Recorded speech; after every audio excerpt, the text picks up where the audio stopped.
Salut, c'est Adrien, bienvenue sur la chaîne Happy25.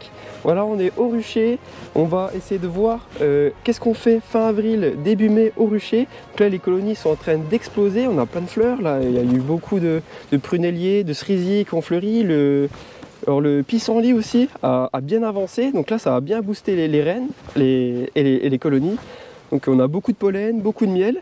Donc je vais un peu vous expliquer alors comment ça se passe dans la ruche en ce moment. Donc là, pour rappel, on a le corps de la ruche. Donc ça c'est vraiment à la ruche, on n'y touche pas.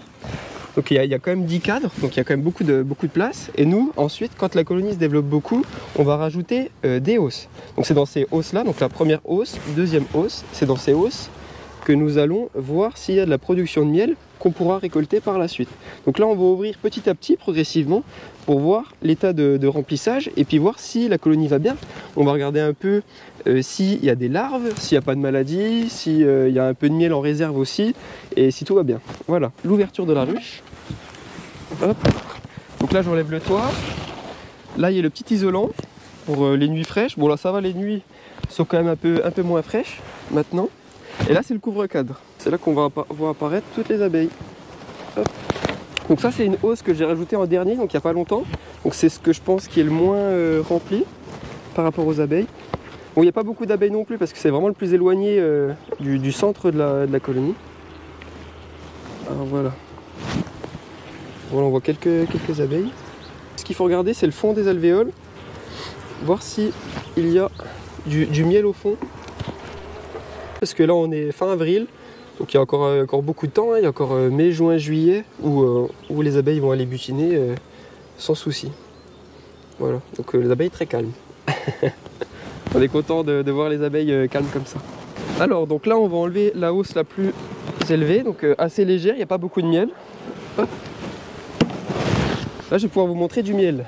Alors, voilà, je fais un peu de place pour tirer mes cadres.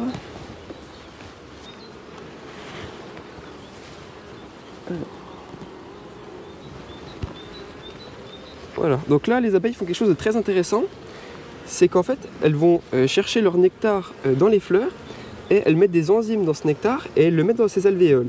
Et le problème du nectar, c'est qu'il y a beaucoup d'eau et ça se garde très mal dans le temps quand il y a beaucoup d'eau. Vous savez, il y a les champignons qui se développent assez vite, etc. Donc ce qu'elles vont faire, c'est qu'elles vont le sécher avec un courant d'air dans la ruche et il y aura des échanges d'eau avec le miel. Donc le miel il va descendre au fur et à mesure du temps en hygrométrie et pour atteindre une vingtaine de pourcents et moins de 20%. Une fois qu'il est bien descendu, qu'il n'y a plus d'échange avec l'air, les abeilles vont l'operculer. Donc c'est-à-dire qu'elles vont mettre un peu de cire sur l'alvéole pour que ça soit hermétique. Comme ça le miel elle va être très stable dans le temps, il n'y aura plus d'échange avec l'air et c'est fixé pour très longtemps. Donc voilà, donc là on voit qu'elles ont commencé à finir le travail et nous on pourra récolter quand 80% des alvéoles seront operculées. Donc là on attend, là c'est pas du tout prêt, donc là on voit qu'il y a moins 10%, donc on attend que les 80% soient operculés et on pourra récolter. Donc là oui, plus de la moitié de la hausse est remplie, les 3/4, même plus que les 3/4 hein, je dirais, parce que là elle est très lourde. Hop.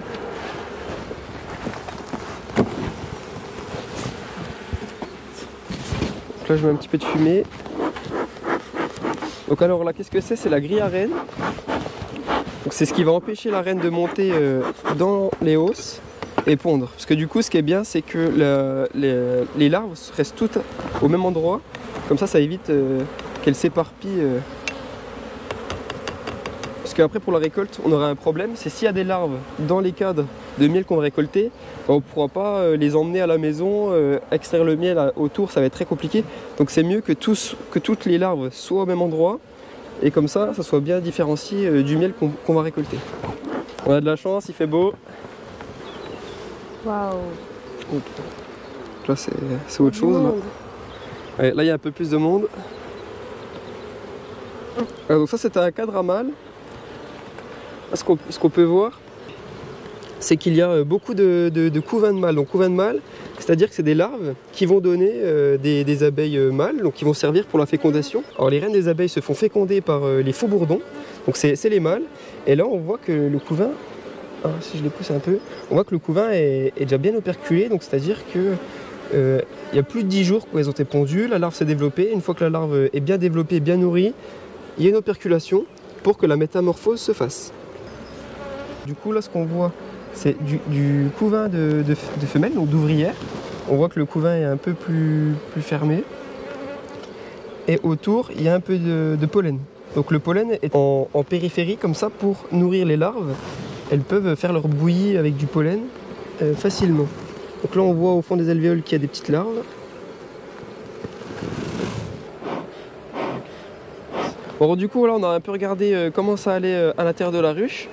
Donc tout va bien, il y a bien du couvain de femelles, de mâles aussi. Il y a du pollen, il y a du miel, il n'y a pas de souci du tout. Il y a beaucoup de couvain sur beaucoup de cadres. Donc la colonie va continuer de vraiment faire beaucoup d'abeilles. Elle va être en bonne santé normalement. Il faut juste espérer qu'il y ait beaucoup de soleil pour qu'elle puisse sortir, qu'elle ne soit pas enfermée dans la ruche. Voilà, on contrôle aussi l'essaimage, si on ne veut pas qu'elles essaiment, on regarde s'il n'y a pas de cellule royale.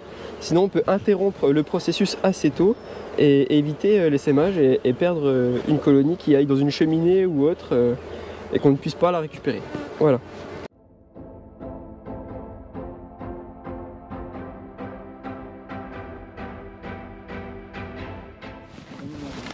Alors aujourd'hui on était bien accompagnés, donc on avait une bonne équipe. Je vais vous montrer un peu il y avait qui. La caméraman.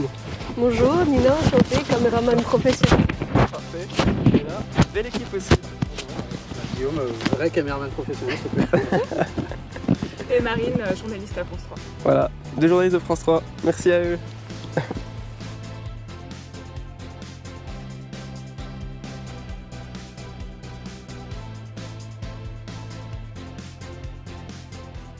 J'ai vu des livres, des reportages, parce que j'avais personne dans ma famille qui était apiculteur, et c'est là que j'ai appris à connaître l'abeille, leur fonctionnement, et c'est vraiment un animal extraordinaire. Voilà, il y a des butineuses, il y a des nourrices, il y a des gardiennes, c'est vraiment très intéressant.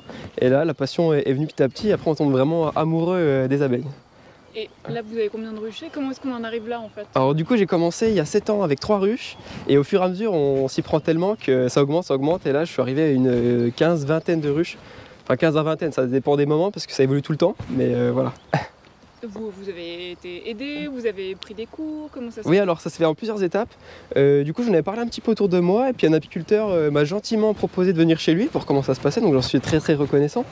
Et ensuite, on m'a dit, ce serait bien d'aller voir quand même le rucher école de Besançon. Donc le syndicat apicole du Doubs organise des cours le samedi, et j'y suis allé.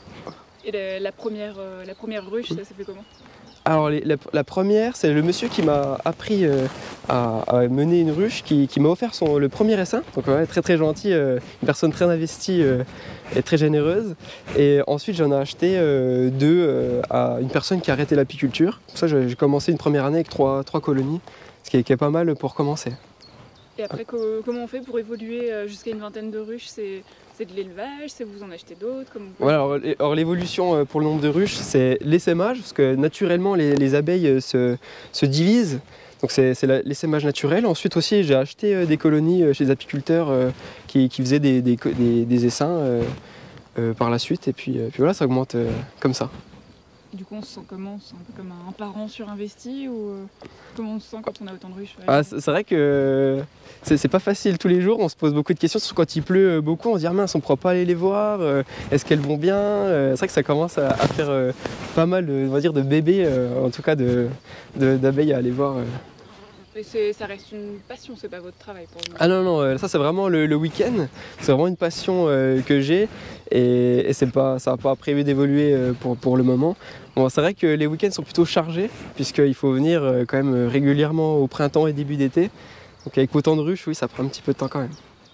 Vous en pensez quoi de sa passion, son obsession pour les abeilles? Moi, je trouve que justement c'est quelque chose de très motivant, parce que des gens de notre âge qui ont une passion comme ça, véritable, pour du vivant, c'est quand même pas très souvent. Et il est vraiment passionné, très investi, et c'est bien de voir ça, que ça tient aussi dans la durée, et qui peut quand même après le partager aux autres sous forme de vidéo comme ça. Donc je trouve que c'est un tout qui est vraiment très intéressant, et qui motive aussi les autres à se lancer dans des projets, c'est vraiment pas mal. Il est pédagogue, vous trouvez, dans ses explications? Oui, franchement, oui. Moi qui connaissais rien, quand je suis venue avec lui, il m'a vraiment tout expliqué. On apprend plein de choses, il répond à toutes les questions, donc c'est vraiment bien pour ça.